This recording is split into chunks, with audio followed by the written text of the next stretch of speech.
sciences et technologies, en abrégé IBICT, du ministère de la Recherche, du ministère de la Science, de la Technologie et des Innovations, et professeur permanent du programme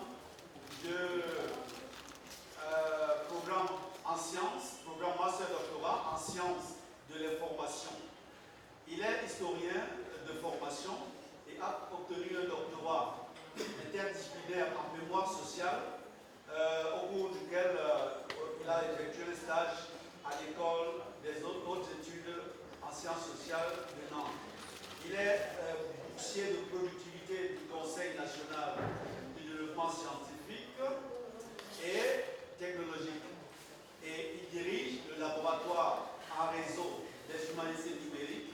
Il est actuellement éditeur associé du journal International Journal of Humanities and Arts Computing. Ricardo va partager avec nous une expérience des humanités numériques d'après une perspective qui relève du Grand Sud. Nous avons eu Yann tout à l'heure de l'Australie, et bien nous allons faire un très grand écart jusqu'au Brésil pour maintenant donner la parole à Ricardo Pimenta. Je vous prie de l'écouter. Merci. Ricardo, tu as la parole.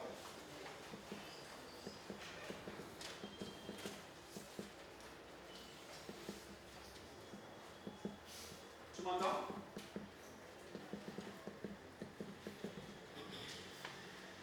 Tu m'entends. J'ai l'impression qu'il m'entend.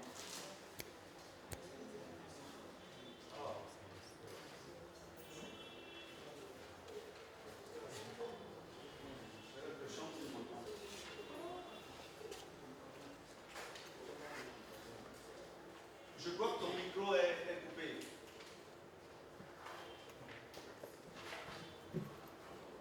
Écrire dans le chat.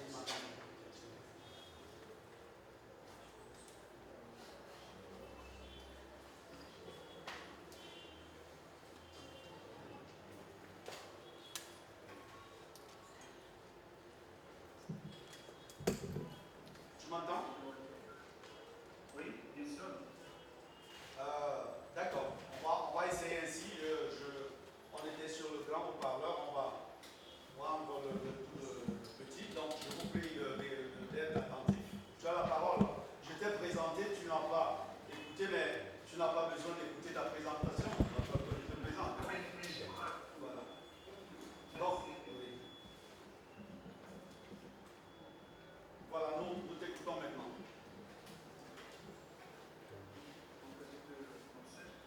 Oui, tu peux commencer.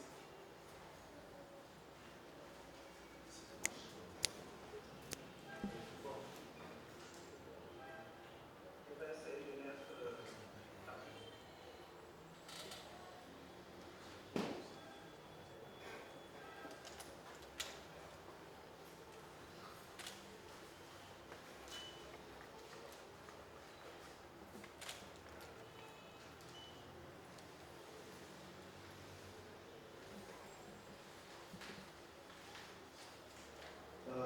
Emmanuel, Oui. est-ce que tu peux te permettre que je peux Partager l'écran. faire de présentations?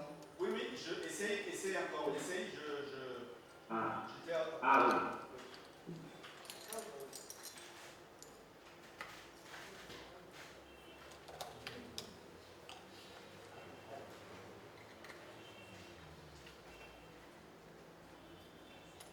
Oui, nous voyons ton écran en partage. Oui, merci. Donc, je vous remercie beaucoup pour ce moment qui pour moi c'est très important et très heureux de parler un peu avec vous, pour vous tous.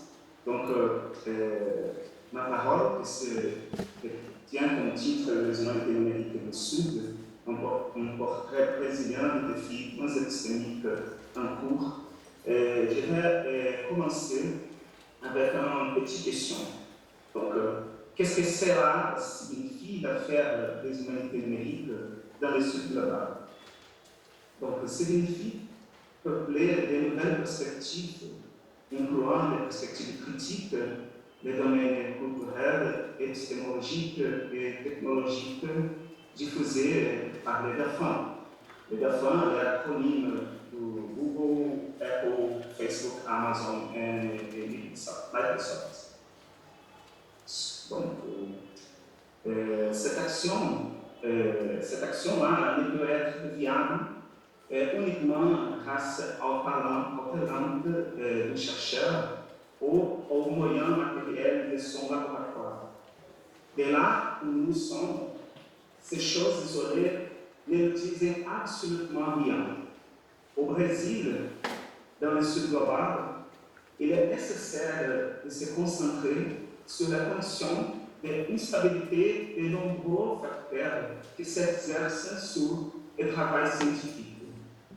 Manque de ressources humaines, de bourses de recherche, de matériel de base, de contributions administratives qui fonctionnent dans les départements et dans les instituts de recherche. Il manque beaucoup de choses. Il manque aussi de temps et de crédibilité vis-à-vis de la partie de la société intoxiquée par l'utilitarisme et le productivisme qui contaminent les modus operandi et les modus facendi de la recherche. Il semble même que l'ancienne idée des communautés scientifiques commence à céder la place à ce que Karin Knorr-Cetin appelle des arènes transépistémiques. Les arènes transépistémiques sont les terrains où les communautés de pratiques rendent possible les humanités numériques dans le monde entier.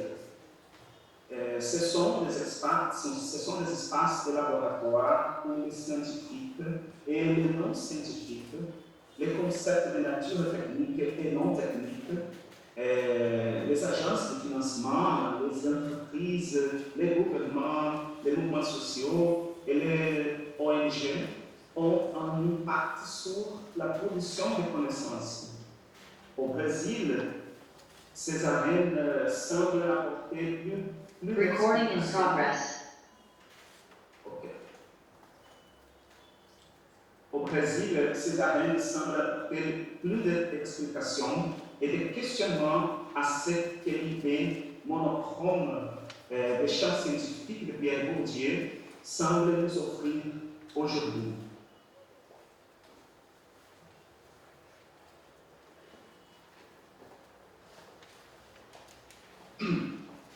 Dans la direction opposée de cette découverte, nous identifions les collatérales de cet impact dans ce qui concerne la production de la connaissance.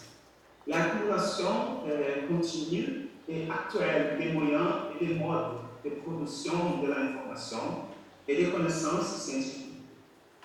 La science est grosso modo blanche, anglophone, habitante du Nord global, mariée au marché et amatrice de big tech. Tout ce qui se trouve en dehors de ces chemins souffre de déshydratation, de l'invisibilité et de l'isolement. Et plus du côté de ces sciences humaines, il y a toujours des défis de lutter contre une culture où ce qu'elles produisent n'est pas de la science.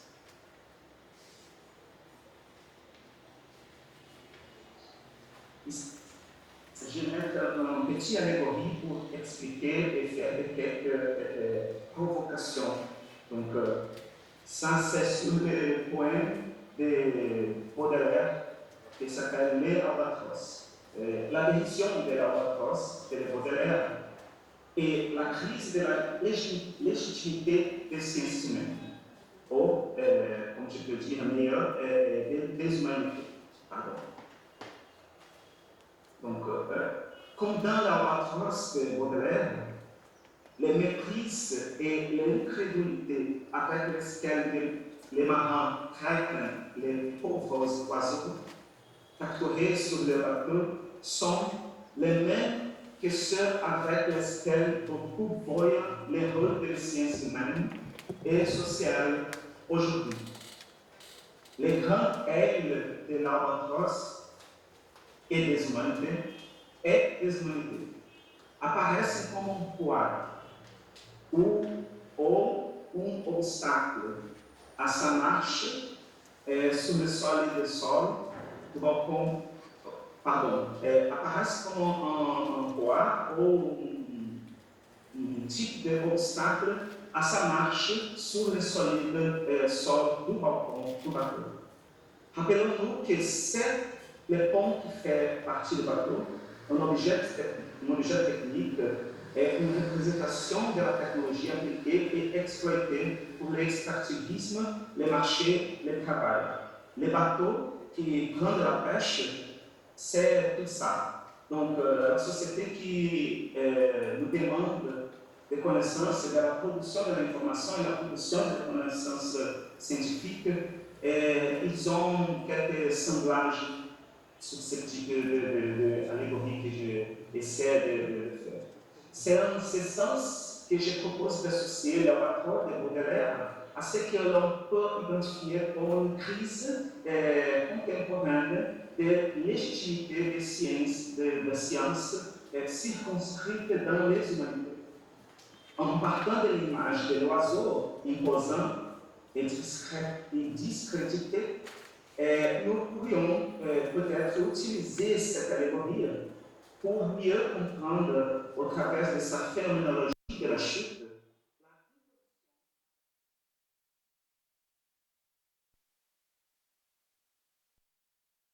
basée sur le paradigme néolibéral et à imposer à la production scientifique en général et à infliger aux humanités un regard d'incrédulité sur son utilité et son importance pour le monde actuel. Mais quel est le rôle des humanités numériques dans ce phénomène?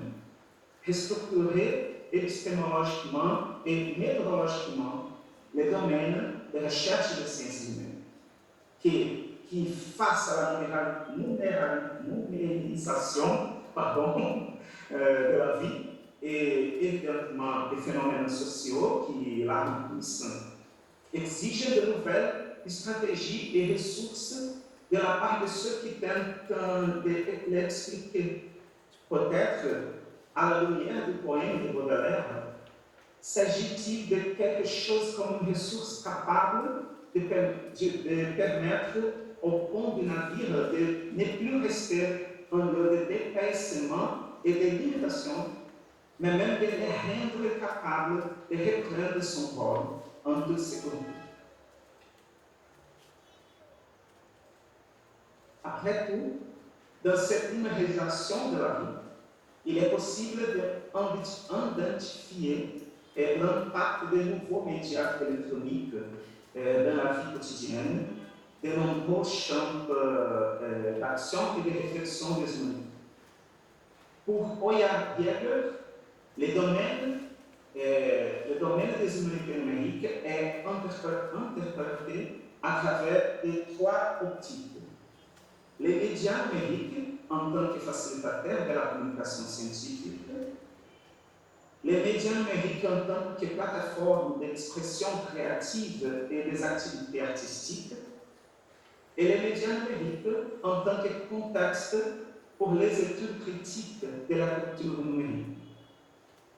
La multiplication des formes de communication et de diffusion scientifique médiatisées par les plateformes, les réseaux sociaux et les nouveaux outils a également donné lieu à de nouvelles demandes d'analyse comme des altimétriques, par exemple. D'un point de vue artistique, la culture des memes et de la culture des gamers ont suscité de manière créative d'associer la critique politique au côté ludique de ces pratiques numériques. Les jeux où l'on peut voir l'ancien président Lula combattre l'actuel président de notre pays, M. Bolsonaro, dans le meilleur style de Mortal Kombat, qui stimule la imagination et atténue la indignation face à un pays qui recule chaque année comme notre pays, le Brésil. Mais ce sont surtout les ressources possibles des humanités numériques qui nous permettent de créer plastiquement des éléments qui nous aident dans de nouvelles analyses et soutiennent la pensée critique intermédiaire par les ressources informatiques. Nous pouvons voir ici une image de la plateforme de la ligne de temps que nous avons développée ici dans le laboratoire d'humanité numérique ici au Brésil, mais nous y reviendrons plus tard. La tâche est toutefois difficile lorsque l'on parle d'un contexte comme celui de l'Amérique latine et de l'Afrique, par exemple. Dans les cas du Brésil, les ressources sont limitées et l'investissement dans la science est en baisse. Après les coupes d'État de 2016,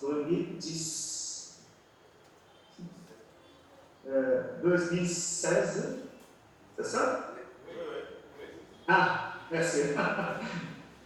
Qui a destitué Dilma Rousseff, notre président, de la présidence du Parti des travailleurs.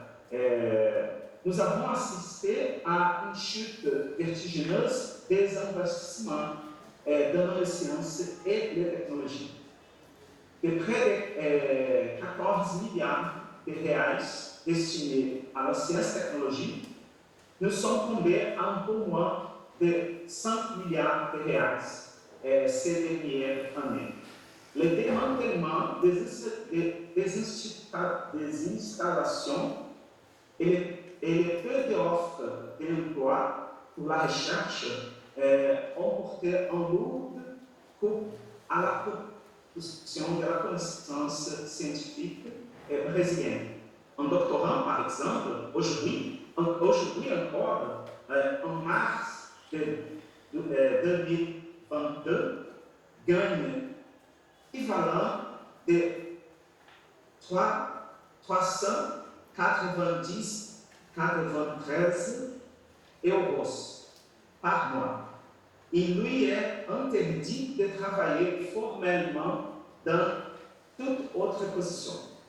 Les obstacles bureaucratiques et administratifs croissants rendent pénible tout processus de recherche, d'accord et de partenariats internationaux qui obligent les chercheurs brésiliens à sortir du pays. Quando ça c'est possible. Ce n'est pas un hasard si je m'adresse à vous aujourd'hui par téléprésence.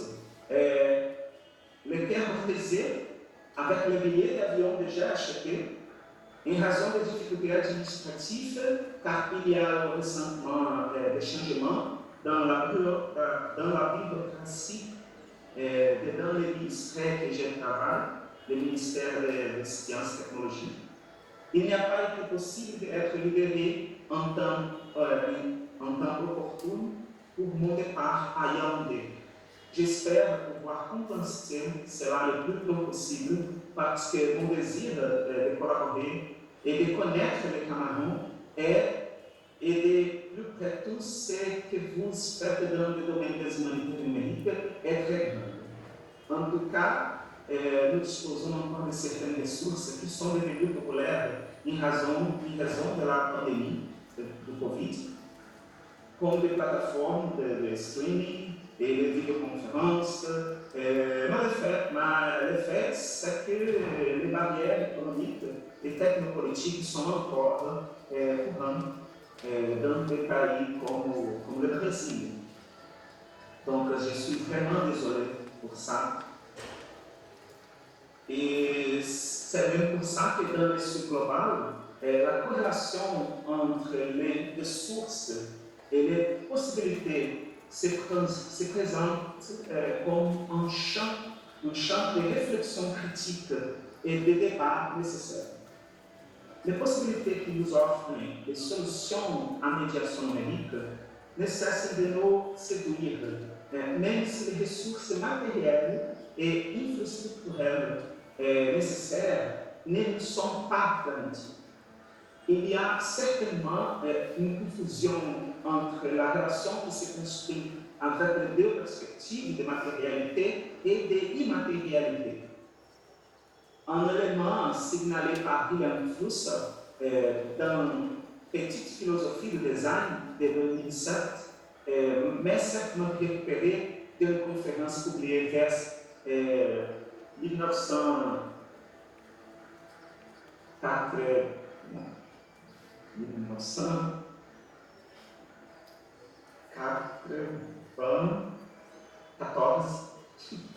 Flusser nous dit: auparavant, il s'agissait d'ordonner formellement le monde apparent de la matière. Mais aujourd'hui, il s'agit de rendre apparent un monde hautement codifié par le nombre, un monde de formes qui se multiplient de manière incontrôlée. Avant, l'objectif était de formaliser le monde existant. Aujourd'hui, il s'agit de réaliser les formes destinées à créer des mondes alternatifs. C'est ce que l'on entend par culture immatérielle, mais il faudrait en faire parler de culture matérialisante.